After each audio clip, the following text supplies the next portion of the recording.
What security software do you recommend? So it's a question I get all the time and have for years. This article has been around in one form or another for a very long time. I update it periodically just to keep things current.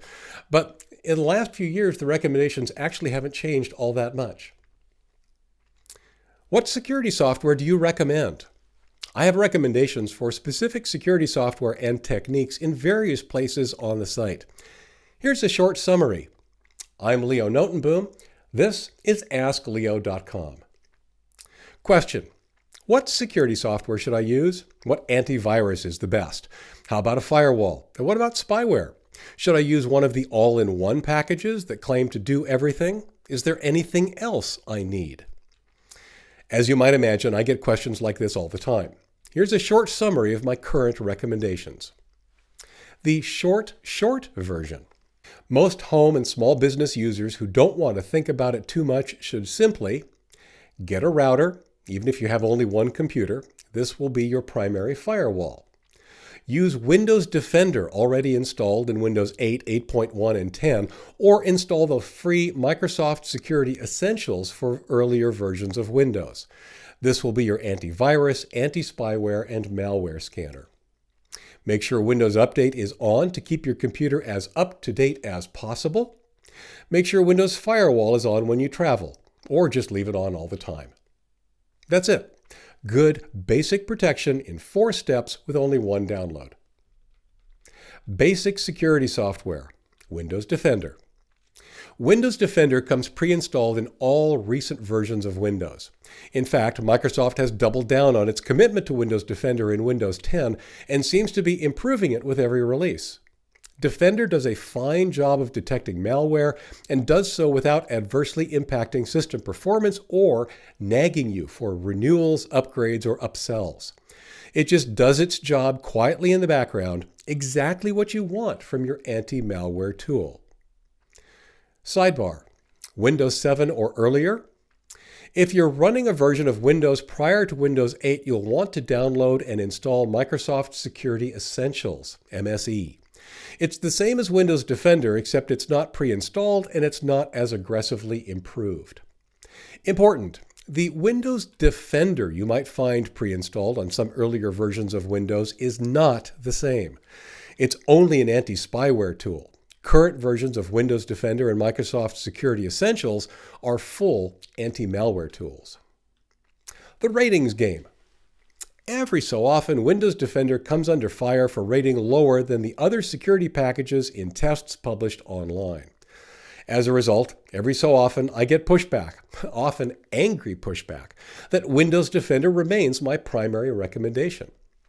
There are several reasons I stick to that position. No anti-malware tool will stop all malware. Malware can and does slip by even today's highest rated packages. Highest rated changes depending on the date, the test, and who's doing the testing. There is no single, clear, consistent winner. Regardless of how the data is presented, the differences among detection rates across most current anti-malware tools is relatively small compared to other factors. There are also some very practical reasons I continue to prefer Windows Defender. It's free. It's already installed in Windows 8 and later. There's nothing you have to do. In practice, it rarely impacts system performance. It integrates with Windows Update to keep itself up to date. It has no additional agenda. It's not going to pester you with renewals, upgrades to more powerful versions, or upsells to tools you don't need. It's not perfect, but no security tool is. Thus, my recommendation stands. Windows Defender remains a solid, free anti-malware package with minimal system impact. It should be appropriate for almost anyone. Alternatives and additions. On the other hand, I fully recognize that Windows Defender might not be the right solution for everyone. No single product is. This is where I run into difficulty trying to make recommendations. The landscape keeps changing. Tools that were once clearly free have, on more than one occasion, moved to promoting their paid product so heavily that the free version virtually disappears. People download and install programs thinking they are truly free, only to discover a free trial or a free download. If you want to keep it past a certain length of time, you're required to hand over money. Some programs have become as much self-promotion tools as they are anti-malware tools, bombarding you with sales pitches and upgrade offers to the point of getting in the way of your work. Things keep changing, so to the extent I mentioned specific tools below, caveat emptor, let the buyer beware. I can't honestly predict that these tools will remain recommendation worthy. Malwarebytes anti-malware has evolved over the years from a tool that defied categorization, not really antivirus, not really anti-spyware, but still catching things that other tools did not, to a full-featured anti-malware package. What's important is that it continues to have a very good track record of removing troublesome malware other packages sometimes miss. Spybot Search and Destroy is one of the longest-running and highly regarded anti-spyware tools out there. Like Malwarebytes, it has also expanded to be a more fully featured anti-malware tool. I used it for many, many years back in its anti-spyware days. AVG, Avira, and Avast, or the three AVs as I like to call them, are three other free solutions I've recommended over the years. Caveats with all. I need to reiterate some important points. One, I'm referring to the free version of each of these tools, not the free trial. In several cases, they are two completely different downloads.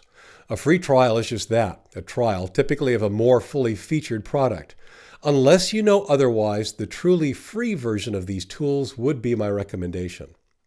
Regardless of which you download, you are still likely to be faced with upgrade and upsell offers to a more fully featured version or even an ongoing subscription.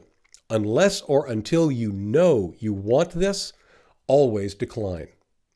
Speaking of declining, when installing any of these products, always choose custom installation, never the default. You may well get toolbars and other unrelated software you simply don't need or want. Consider using Ninite to install these tools. All are available there. What else? Firewall. For home and business use, I recommend the use of any good NAT router as a firewall. You probably already have one. They don't have to be expensive and are one of the simplest approaches to keeping your computer safe from network-based threats.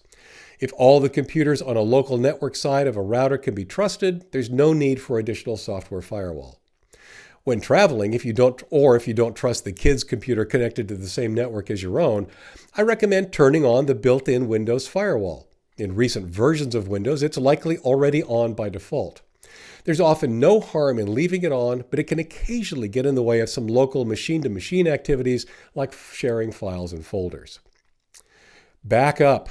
I strongly recommend that you back up regularly. In fact, I can't stress this enough. 99% of the disasters I hear about could be completely avoided simply by having up-to-date backups. Macrium, Reflect, and Eases To Do are the backup tools I currently use and recommend. More on backing up here. How do I back up my computer? Staying up to date. Keep your computer, Windows, as well as all the applications you run as up to date as possible. That means being sure that Windows Update is running. More on that in this article, How Do I Make Sure Windows is Up to Date? The vast majority of computer infections we hear about are due to individuals who have not kept their operating system or applications up to date with the latest available patches. And finally, Internet Safety, 7 Steps to Keeping Your Computer Safe on the Internet, has even more tips for keeping your computer safe. For links related to this article or to leave a comment, visit askleo.com/3517. I'm Leo Notenboom. This is AskLeo.com. Thanks for watching.